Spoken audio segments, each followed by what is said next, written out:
You know, when you think about the English language, you usually picture these like massive multi-syllable words doing all the heavy lifting. Oh, yeah, absolutely. The kind of stuff you memorize for standardized tests. Right, exactly.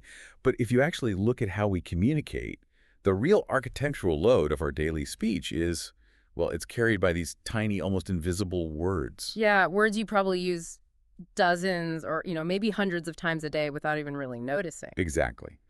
And today we are dedicating this entire deep dive to a word that is just 3 letters long. The word is off. O-F-F. It really is just a fascinating piece of linguistic machinery. I mean, we've synthesized a massive amount of linguistic analysis for today's dive, specifically this incredible English particles guide. Yeah, totally dedicated to just this one word. Right, mapping out the sheer versatility of it. It's astonishing when you realize how deeply embedded it is in our communication. I mean, it dictates how we move through physical space, how we view our time, and, even how we process our own habits. It's wild. So our mission today is to explore how this tiny little syllable manages to mean everything from physically moving away from something all the way to like a canceled event, an incorrect guess, or a discount at a store. It covers so much ground. It really does. Okay, let's unpack this. Because once you see how much work this 3-letter word is doing, you will seriously never look at a simple sentence the same way again. Well, the best way to approach this, I think, rather than just listing dictionary definitions, is to look at the cognitive evolution of the word. Right. Start from the beginning. Exactly. We have to start with the most tangible physical reality before we, move into the abstract territory. At its absolute core, before it meant anything else, this word described physical movement in three-dimensional space. Okay, so we're talking about the literal physical world here. Like you get off a bus, Yeah. or you watch someone walk off into the distance. Yeah, or a bird flies off a branch. You can literally see it happening. It's a spatial separation. Right, that's meaning number one. And that spatial separation immediately translates to physical removal. That's our second core meaning. Taking your shoes off at the end of a day. A button coming off your shirt. Oh, like wiping the dust off a table. Yes, exactly. The key element there is tactile.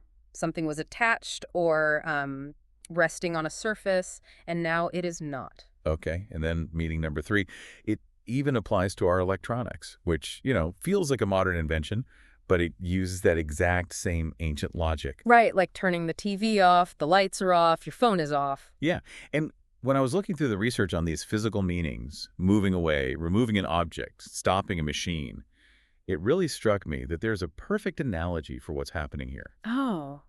What's your analogy? Well, think of these physical actions as a literal severing of a connection. A severing. Okay, yeah, that's a highly useful visual. You are cutting a tie. Right. You sever your physical body from the structure of the bus when you step onto the pavement, or you sever the thread connecting the button to the shirt. Or, in the case of the TV or the lights, you are literally severing the flow of electricity. You're breaking the circuit. Exactly. It's a clean, decisive break. And that physical concept of disconnection, that clean break you just described it forms the psychological foundation for everything else we're about to discuss today. Which is just so cool. It is, because this is a core tenet of cognitive linguistics. Language always starts with the physical body in physical space because that's how early humans first understood the world. They didn't have abstract concepts yet. Right. When early humans needed to express more complex abstract ideas later on, they didn't just invent entirely new concepts out of thin air. They borrowed the vocabulary of their physical actions. Which brings up a really interesting transition. If off is essentially a physical severing, a literal cut, how does that translate to totally abstract concepts? That's the million-dollar question. Right, like how do we take the action of wiping dust from a table and apply it to our calendars, or our obligations, or our wallets? Well, we do it by mapping space onto invisible concepts. Let's look at how we talk about cancellation. That's meaning number 4. We say a meeting is off or a tennis match is called off because of the rain. Okay, yeah. And we also use it for our time, meaning number 5. Being free from work, you say, I am off today, or she has Friday off, or a police officer is off duty. We even use it for departures, which is meaning number 6, saying I am off now, or we're off to London tomorrow. Exactly. And then, almost bizarrely, we use it for commerce. Yeah. Meaning number 9, we walk into a store and see signs for 20% off, or everything is half off. Right, the discount meeting. But looking at this cluster of ideas, I have to challenge the linguists here a little bit. Oh, where is the disconnect for you? Are these actually distinct, separate meanings of the word? Like, think about it from the listener's perspective. Mm. Isn't a 20% discount just the physical act of removal, simply applied to a price tag instead of a shoe? Mm. You're taking a piece of the price and you are pulling it away. And isn't a canceled meeting just the concept of a broken circuit, like turning a TV off, but applied to a calendar? That's a great It point. just feels like we are simply taking that literal severing and pointing it at different invisible concepts. What's fascinating here is that your intuition is exactly right. And that is precisely the genius of human language. Oh, really? So I'm on to something. You absolutely are. Lexicographers might categorize them as different definitions in a dictionary because the context changes so drastically. But the underlying psychological mechanism is exactly what you just described. We take a physical action and we beautifully, seamlessly stretch it to apply to our daily obligations. So when you say the meeting is off, you are literally severing a temporal commitment. Yes, exactly. You had a tether connecting you to a point in time and you cut it. When you say you have Friday off, you have severed yourself from the institution of your workplace. Oh. You are no longer bound to the structural hierarchy of your job for those 24 hours. You're taking yourself off the clock, just like wiping dust off the table. You are the dust, and the clock is the table. That is a phenomenal way to put it. The human brain is inherently metaphorical. We map the physical reality of separation onto the abstract reality of time and money. Which makes perfect sense when you think about the discounts. Right. When you get 20% off a purchase, your brain is visualizing the total price as a physical block, and the retailer's just slicing off a chunk of it and throwing it away. It's incredibly efficient. Very. Because it doesn't require us to invent new grammar to handle economics or scheduling. We just recycle the spatial grammar. Okay, so we've covered the clean breaks, the complete severances of physical things and abstract obligations, but the language shifts gears when we get into the next set of uses. It does. It gets a bit more ambiguous. Right, like what happens when a connection isn't totally severed, but just slightly out of tune? This is a much more subtle, nuanced use of the word. We use off to describe things that are spoiled or strange. That's meaning number 7. A classic example, especially in British English, is saying, the milk is off. Oh, yeah, we hear that all the time on British baking shows. Exactly. Or you might walk into a room and say something feels off. Or you might notice that a coworker seems a bit off today. And we also use it for things that are incorrect, which the guide calls meaning number 8. Your answer on a test is off. My watch is 5 minutes off. Or a contractor's estimate for a kitchen remodel was, way off. Right, right. And we also apply it to consumption and habits.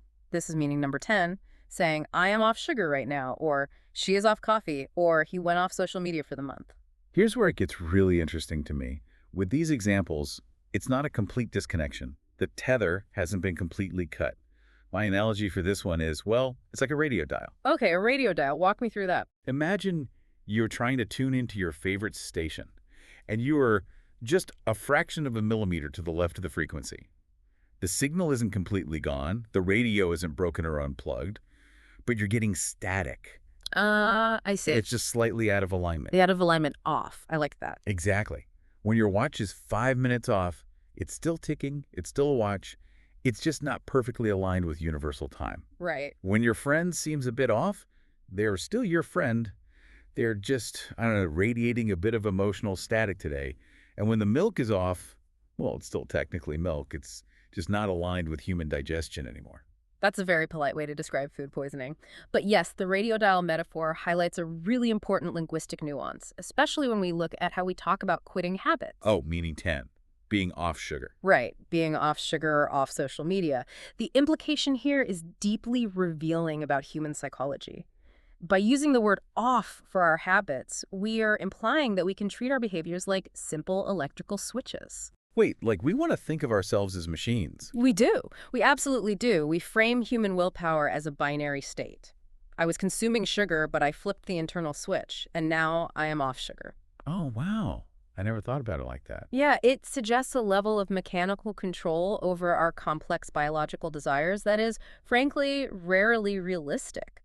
But the language frames it as a clean, simple state of being. You are either on the frequency or you are off it.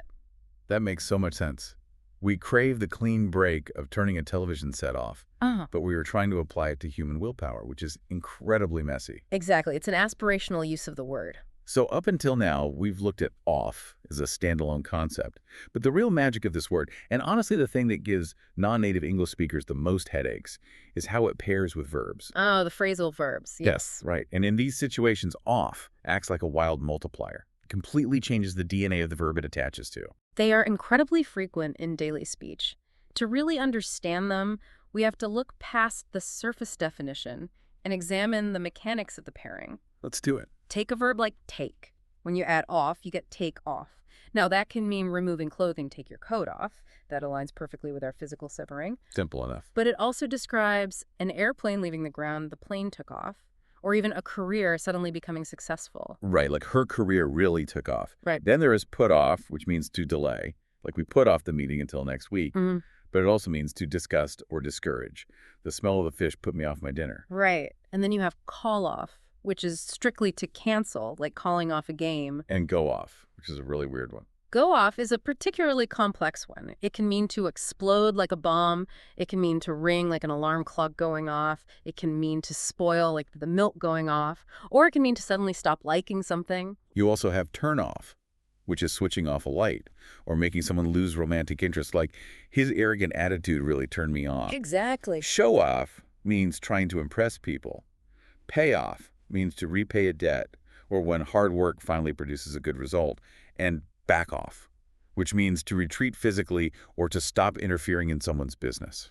There are just so many. Okay, I have to stop us right here. Mm. Because as we go through this list from the guide, I'm looking at some wild contradictions that demand an explanation. Let's hear it. Where's the contradiction? Look at go off. The linguistic consensus is that it means explode or ring like an alarm. When my alarm clock goes off at 6 in the morning, it means the machine just turned on and it is making a horrendous blaring noise. Right. It's very active. It is the exact opposite of not operating. Yeah. It is operating aggressively. But in the exact same breath, we just established that go off means milk quietly spoiling in a fridge. I see where you're going. How can the same little three-letter particle mean loudly explode into action and quietly decay into bacteria? It defies all logic. This raises an important question about how native speakers intuitively process vocabulary versus how we analyze it on paper. Because it just seems entirely paradoxical. It does. How can an alarm turning on be described as going off? The key here is that when off acts as a verb multiplier, it isn't describing the final state of the object. It describes the vector, the trajectory. Context dictates the action entirely. Wait, so you're saying the environment around the word changes the function of the word itself? Let's look at the underlying logic. Think back to the idea of a mechanical baseline state. An alarm clock in the middle of the night is holding tension. It is waiting. Right. Its baseline state is silence and potential energy. When it goes off, it is released from that holding state. It breaks away from the silence. The tension is severed. Oh, wow. Okay, I can see that. The restraint is what's being removed. The silence is being severed. Yes. And with the milk going off, its baseline state is freshness. It is resting in a state of safe consumption. When it goes off, it is breaking away from that state of freshness. It has departed from its intended condition. That's brilliant. In both the bomb, the alarm, and the milk, off signifies a departure from the baseline state. The phrasal verb doesn't describe the end result, a loud noise or a bad smell. It describes the moment of departure. That is deeply profound. It's the moment of departure. So that role applies to the other verbs too. When you show off, your baseline is normal, humble social behavior. By showing off, you are departing from that baseline to draw attention to yourself. You've got it. And when your hard work pays off, the effort has finally departed from just being a continuous struggle. It has crossed a threshold, severing the phase of pure labor and entering the phase of reward. It's all about trajectory. The base verb gives you the specific action, but the particle off provides the trajectory. It tells your brain that the action is breaking away from whatever the previous state was. That trajectory theory makes so much sense of things that otherwise just feel like random memorization. It really demystifies the language. It does. Which actually leads us perfectly into how these word pairings settle into fixed cultural expressions. When a phrase gets used enough, it freezes into an idiom. Right. And if you look at the common idioms that use the word off, they paint a really vivid picture of the human experience. Idioms are always where a language shows its true psychological colors. Let's analyze a few of the most common ones from the guide. Let's do it. We say, something is off the top of my head, meaning we are speaking without checking or researching first. Right. We speak off the record, meaning unofficially or in secret.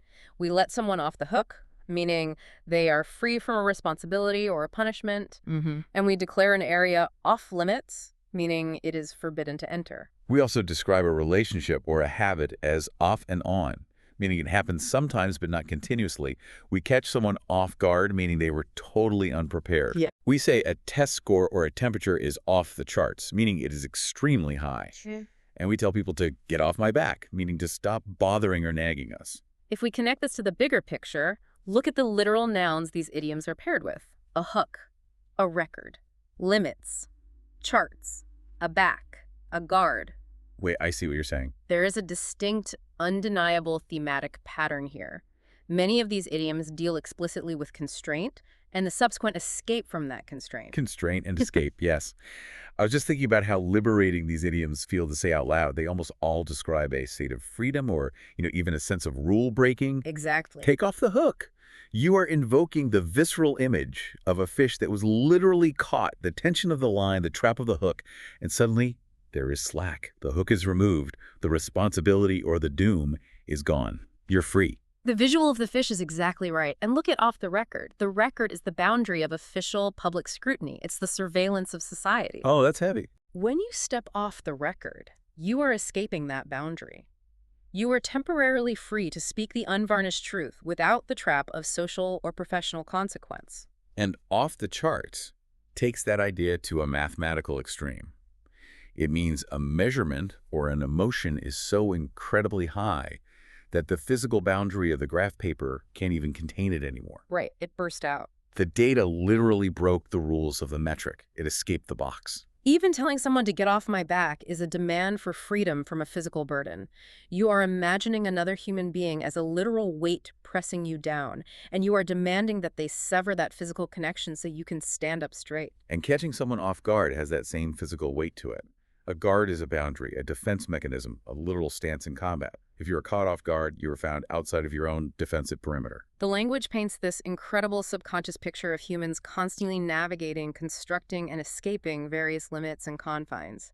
We use this tiny word to negotiate our freedom in dozens of micro-interactions every single day. It really is amazing how much drama is packed into these everyday phrases.